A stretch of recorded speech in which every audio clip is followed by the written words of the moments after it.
மதுரை கிழக்கு வேட்பாளர் விஜய். இன்னும் முடிக்கல ஒரு நிமிஷம், இன்னும் முடிக்கல. மதுரை மேற்கு வேட்பாளர் விஜய்.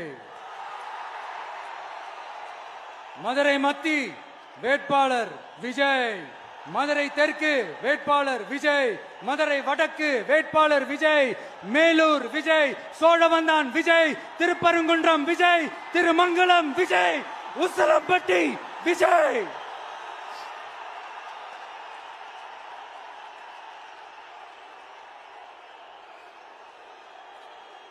என்னடா எல்லா தொகுதியிலும் ஒரே வேட்பாளர்னு பாக்குறீங்களா? 234 தொகுதியிலும் இந்த விஜய் தான். அதாவது